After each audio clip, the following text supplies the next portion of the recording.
Nous sommes arrivés au cinéma pour dire des choses.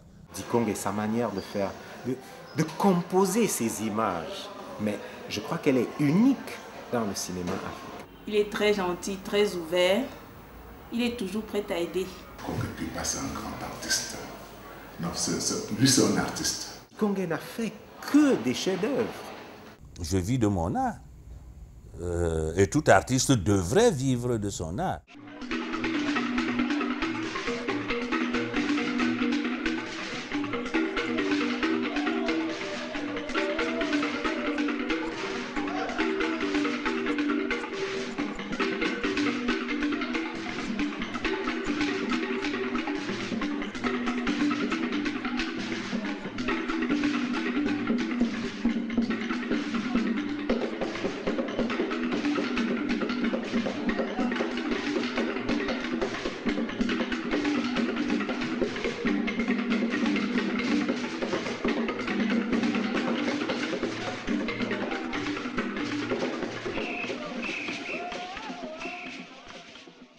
Moi, j'ai écrit dans l'une de mes pièces de théâtre qui s'appelle « La vérité de ce pays ». Il y a une réplique dedans qui dit « Toute jeunesse qui ne croit pas en son pouvoir révolutionnaire est une génération perdue ». Et cela a causé pas mal de problèmes dans un certain établissement de la ville. C'est vrai que Dikong aussi au début, mais c'est comme ça en Afrique, bon, quand quelqu'un, vous savez, ils ont évolué, à l'époque il y avait le parti, surtout lui, c'était le parti unique. Il osait parler, il disait, il montrait des choses, hein. Bon, c'est pour cela qu'on l'appelait opposant, bon, parce que c'était les gens qui critiquaient. Parce que lui, il a commencé à l'université avec les grèves, Dikong même étant ici, parti unique, mais non seulement il parlait, mais il filmait, il parlait dans ce film, et puis il avait vraiment grande gueule. Dans toutes les interviews, il ne ratait pas une occasion pour critiquer les actions du gouvernement. Ça n'a pas aussi beaucoup aidé.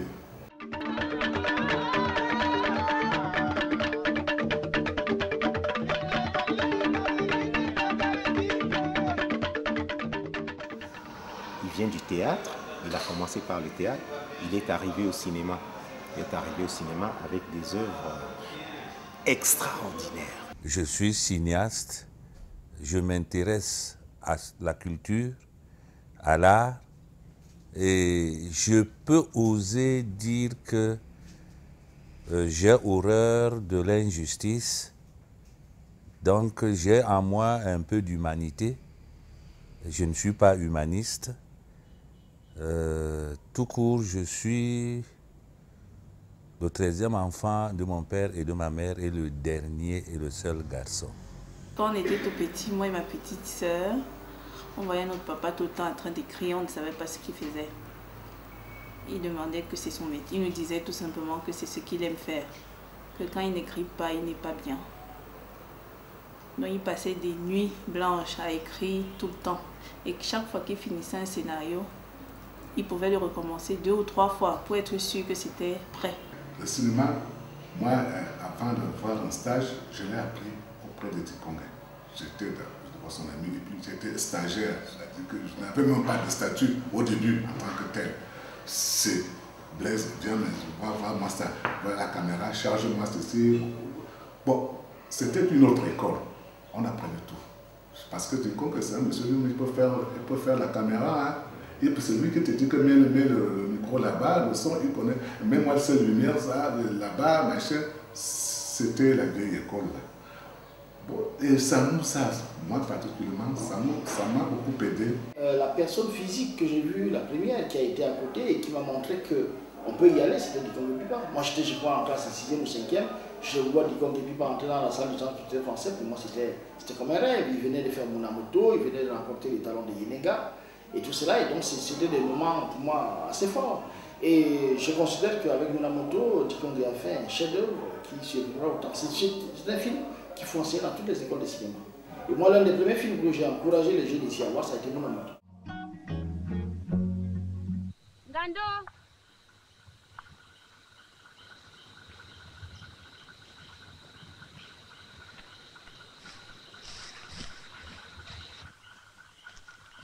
Non, mais tu es folle. Amène-moi avec toi. Tu es vraiment folle. Oui, mais je pars avec toi. Où veux-tu que je t'amène? Je ne sais pas où je vais, moi. Qu'importe, pourvu que nous restions ensemble avec notre enfant. C'est insensé, Ndomé. Elle a raison. Tais-toi, Mbela.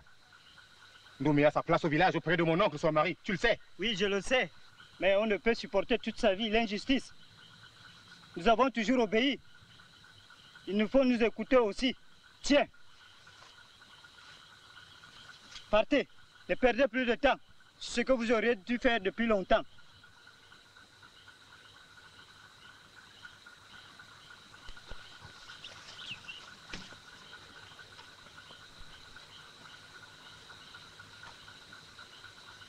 Je me rappelle quand j'ai vu Munamoto pour la première fois,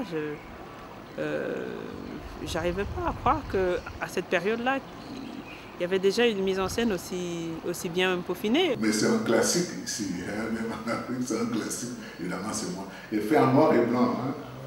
C'est un poème. Dikong et sa manière de faire, de composer ces images, mais je crois qu'elle est unique dans le cinéma africain.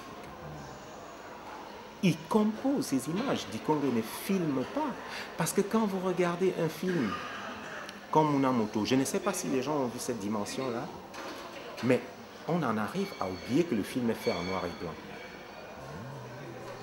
On en arrive à oublier que le film... Il y a des séquences qui sont filmées, on a l'impression de percevoir la couleur.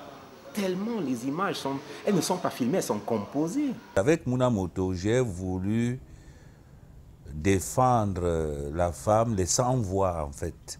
La femme, l'enfant, le jeune, par rapport à la société des adultes.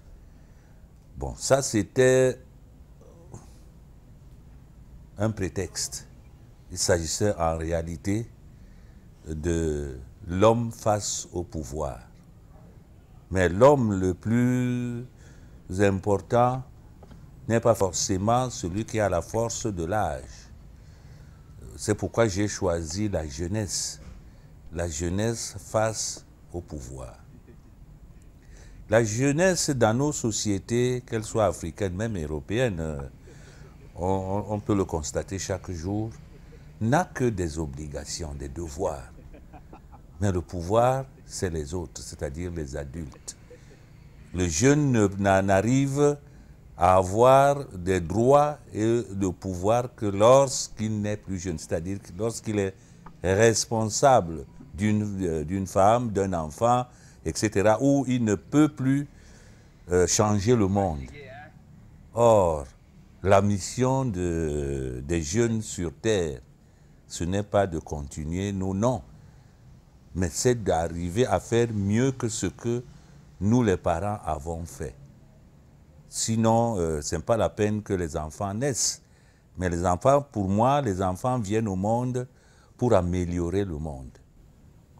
Or, dans Munamoto, donc, on constate que ces jeunes qui devraient changer le monde, améliorer le monde, sont astreints à l'obéissance, à la soumission, aux obligations. C'est ce que j'ai voulu traduire dans Munamoto. En fait, le film prend pour prétexte le mariage d'un jeune et avec une jeune fille. Mais l'oncle, qui est l'adulte, qui détient le pouvoir, a 4 femmes et n'a pas d'enfants. Et il estime que comme la jeune fille, la fiancée de son neveu, est saine, vierge, jeune, peut-être par là il aura la chance de se faire un enfant. Le neveu, c'est-à-dire le jeune, peut toujours attendre. Son moment arrivera. Voilà le sujet de Munamoto. Ce conflit qui naît donc dans les intérêts des jeunes et les intérêts des adultes pour arriver à former et créer une société viable. Voilà la situation de Munamoto. Nangando qui veut se marier. Comment lui faire comprendre qu'il me faut absolument un enfant avant? Donc une 5e femme. En tout cas, cette fois, il me faudra prendre une très jeune et vierge. Surtout vierge si je veux mon enfant.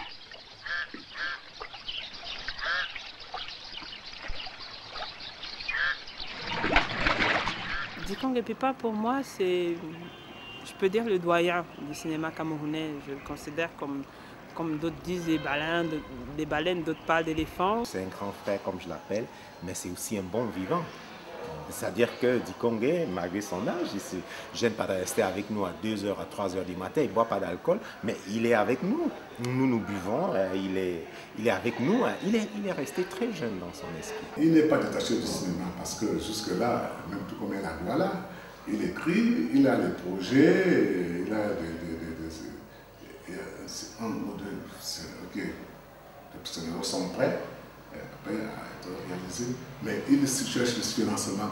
Moi, je ne sais pas par comment il le cherche. Hein. Mais il dit toujours qu'il cherche. Il y a même aussi les dossiers, même au ministère de la Culture. Mais il est là. Bon, il est là. Dikongé m'a raconté dans une interview que lorsqu'il gagne, et il garde ça comme un ressentiment, lorsqu'il gagne les talents de Yenenga, il doit présenter les talents de Yenenga au président de la République à l'époque. Amadou Ahidjo. On lui fait des promesses, et les fonctionnaires du ministère veulent récupérer ça pour aller présenter les talents au président. Il a refusé. Vous imaginez un peu? J'estime qu'au niveau du Cameroun, il n'a pas toujours eu ce qu'il méritait. Il n'a pas toujours eu ce qu'il méritait. Il y a eu des moments où la nation lui a été, peut-être pas la nation, mais certaines communautés lui ont été reconnaissantes. Je pense par exemple à la communauté urbaine de Douala, la mairie de Douala qui l'avait engagé, n'est-ce pas, pour travailler quelque temps. Mais je crois que c'est un très grand cinéaste. On les appelle les cinéastes du FODIC.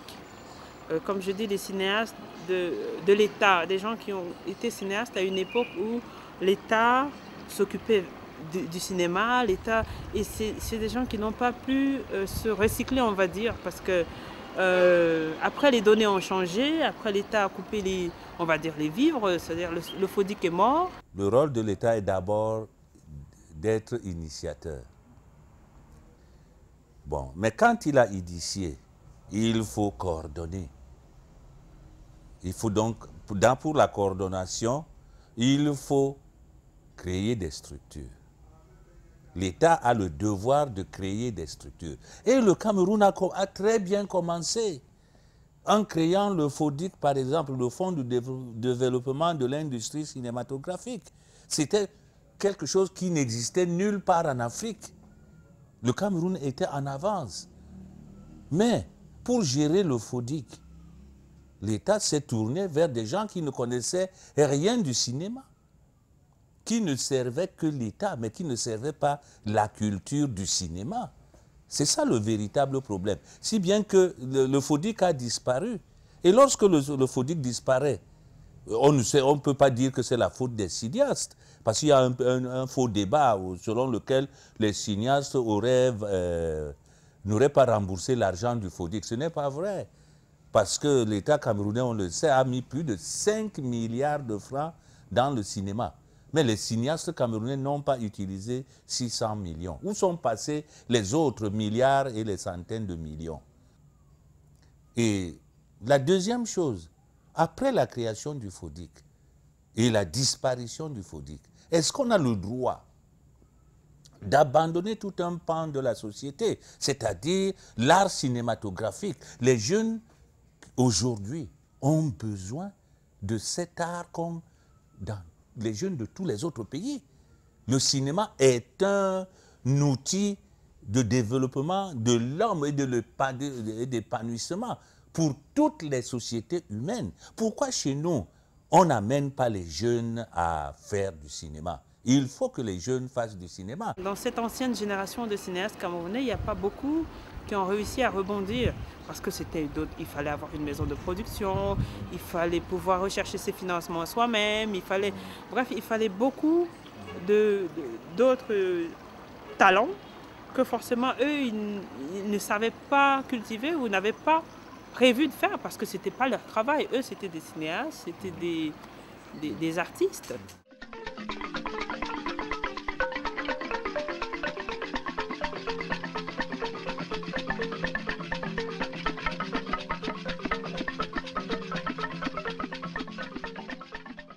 mes films à moi, donc, n'ont pas été vus comme il faudrait, tout simplement parce qu'il n'y avait pas d'infrastructure adéquate pour montrer ces films, ni l'esprit, ni les moyens. Parce que vous savez, montrer du cinéma, c'est des dépenses. Hein, on ne montre pas un film aussi simplement. Il faut une salle de cinéma, il faut des machines spéciales, et il faut une ambiance particulière pour faire voir un film de cinéma. Ce n'est pas à la télévision qu'on va montrer des films de cinéma.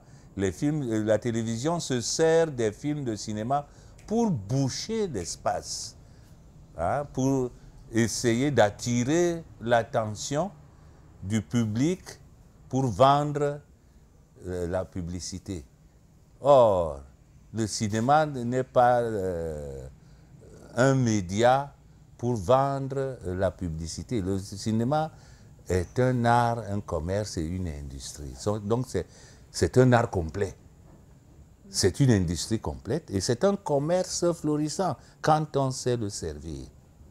Mes films ont été vus au Cameroun, mais pas comme il aurait fallu. Aujourd'hui, on peut encore les voir, pas au Cameroun, ou bien chez certains Camerounais ou dans certains médias, mais ils sont vus à travers le monde.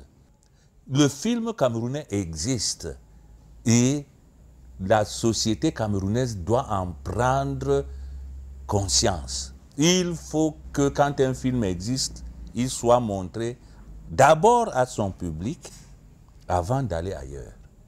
Maintenant, la forme élitiste que ça prend, c'est parce que notre politique culturelle n'a pas préparé ou n'a pas mis en place les conditions pour que les Camerounais voient les films des Camerounais.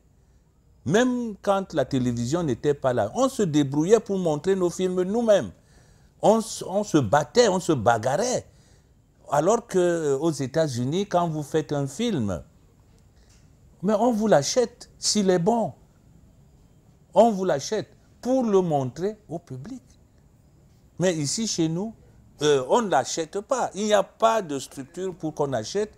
On oblige le cinéaste à devenir lui-même distributeur, exploitant, propagandiste, pour ne pas dire publicitaire. Donc, le cinéaste chez nous a été réduit à l'homme à tout faire.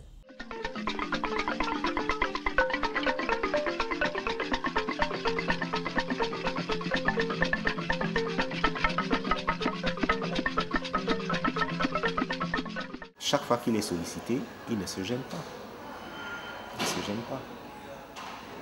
Donc, bon, mais maintenant, c'est un peu parce que il n'est plus tout à fait jeune. Malgré son esprit jeune, bon, on a tendance un peu à l'oublier. Dikong, c'est vraiment l'illustration du prophète qui n'est pas maître chez lui.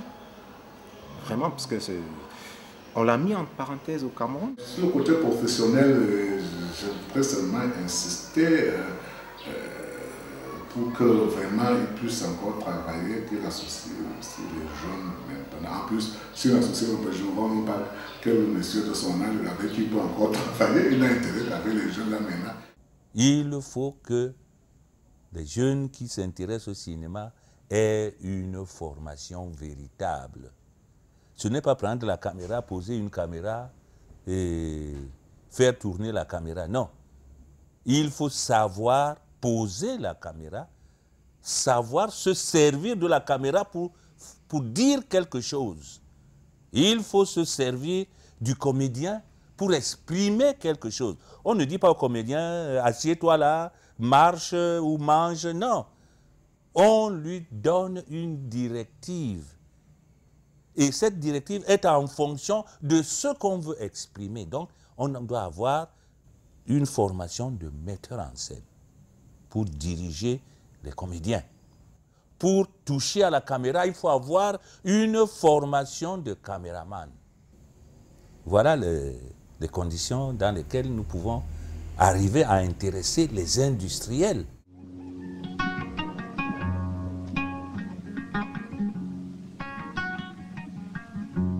Le Cameroun n'a pas saisi l'occasion du cinéma camerounais. Quand le cinéma est arrivé au Cameroun, il n'y avait pas encore cette volonté du pays d'avoir un cinéma national. On voyait le cinéma camerounais, ou tout au moins, on le comparait au cinéma français, américain, c'est-à-dire au spectacle qu'on devait trouver la nuit dans une salle pour se distraire pendant un moment. Or, nous, cinéastes africains de cette époque, de mon époque, des années 70, nous sommes arrivés au cinéma pour dire des choses, pour essayer d'apporter notre contribution au façonnage de l'Afrique. Voilà ce qui nous motivait. Aujourd'hui, je ne sais pas s'ils en ont encore conscience qu'il leur faudrait un cinéma, parce que nos sociétés ont cru qu'avec la télévision, ils allaient résoudre tous les problèmes. Or, la télévision ne résout pas tous les problèmes. Je crois que c'est un véritable gâchis pour le Cameroun et pour le cinéma africain, parce que Dikongé, il aurait dû avoir une carrière à la Sembène. Pourquoi s'est-il arrêté? Chaque fois, il dit, je vais faire tel film, je vais me remettre au métier. Il ne revient pas, il vieillit. Parfois, on n'est pas au bon endroit, au bon moment. Mais je veux dire qu'il m'étonnerait de penser que, voyant un projet de Dikongé, quelqu'un ait pu dire on ne lui donne pas de l'argent parce qu'il n'est pas avec nous. Ça m'étonnerait. Ça m'étonnerait. D'abord, il y a peu de gens qui ont eu de l'argent au niveau du Cameroun. Et si vous prenez les quelques personnes qui ont eu de l'argent, ça veut dire autant du Fodic, Dikongé en fait partie. C'est vrai qu'on connaît mon papa, mais pas comme on connaît des vedettes et des stars dans leur propre pays. Mon papa, on le connaît. Oui, si je me présente que je suis la fille de Dikongé, tout le monde dit « Ah, c'est la fille du grand cinéaste camerounais. » Je dis « Oui, je suis contente. » Mais on ne le reconnaît pas en tant que tel ici au Cameroun. Il n'a jamais été distingué, jamais. Un bonhomme pareil, mais je vous dis, c'est... Ce que je souhaite de tout cœur, c'est que on rend hommage à mon père quand il est encore vivant. Pour qu'on le reconnaisse vraiment ici dans son pays. Puisqu'à l'étranger, on le reconnaît vraiment, on reconnaît beaucoup mon papa. Je crois que Dikongé, il faudrait le remettre seulement dans un cadre, l'amener à tourner, peut-être lui faire un peu violence pour qu'il se rende compte que les manières de tourner, les rapports entre les réalisateurs et les producteurs ont changé, n'est-ce pas? Et que les choses ont beaucoup évolué, ne sont plus ce qu'elles étaient avant. Mais je crois qu'il peut tourner tout à fait. Il n'a même pas encore tout démontré, j'ai l'impression. Si on lui donne, je crois que la santé même, bon, vous savez, quand on vous donne les moyens de s'épanouir, vous oubliez même que vous êtes, la maladie me finit seule. Bon, qu'est-ce que là, c'est le problème? Parce qu'il est sur place, il ne fait rien, on a des problèmes de tension, ça arrive. Hein? Quand vous ne faites rien, vous restez à la maison le matin au soir. Bon, de temps en temps, il peut aller à la pêche, mais ce n'est pas ça son métier. Bon, je crois que si on lui donne encore les moyens, et que lui-même s'entoure d'une très bonne... Parce qu'à ce moment, il a vraiment besoin d'un bon assistant. Ce n'est pas à l'époque où il faisait tout, non, il ne peut plus faire ce genre de film où il faisait tout seul. Il ne peut plus. Mais si on lui donne vraiment les moyens, c'est pas mieux de faire un film, mais je crois qu'on aura ressuscité encore. Et il a encore beaucoup de choses à faire. Il faut qu'ils soient bien entourés, qu'ils aient des équipes qui les aident, qui travaillent avec eux. Et mais sur le plan des idées, c'est encore des génies, c'est encore des gens qui peuvent créer. Et lui particulièrement, c'est quelqu'un qui est très doué, malgré son âge, qui peut encore faire beaucoup de choses, mais qui ne, malheureusement, c'est pas quelqu'un qui va aller chercher des financements, c'est pas quelqu'un qui... Je m'avance peut-être, hein, je ne le connais pas profondément, mais je pense qu'il ne faut pas leur demander ça. C'est tellement difficile de faire un film maintenant en Afrique que déjà pour les jeunes cinéastes qui ont les dents longues, qui essaient de se battre, c'est difficile. pour ces cinéastes de l'avant-garde, on va dire, c'est encore plus difficile pour eux. Donc, il faut leur épargner ça. Qu'il continue à faire ce qu'il aime. Qu'on sera toujours auprès de lui pour ça. Qu'il nous fasse un film. Même si ça doit être le dernier, qu'il nous le fasse. Quand on fait ce qu'on aime, on est un homme bien. Et maintenant, pour être un homme bien, vraiment bien, il faut manger tous les jours et payer son loyer tous les jours. Donc, on peut vivre de son art et on devrait vivre de son art.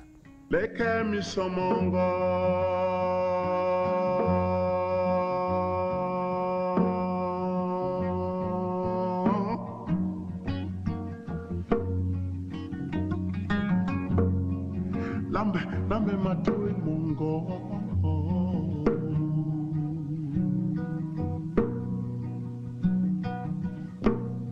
Senga elongasu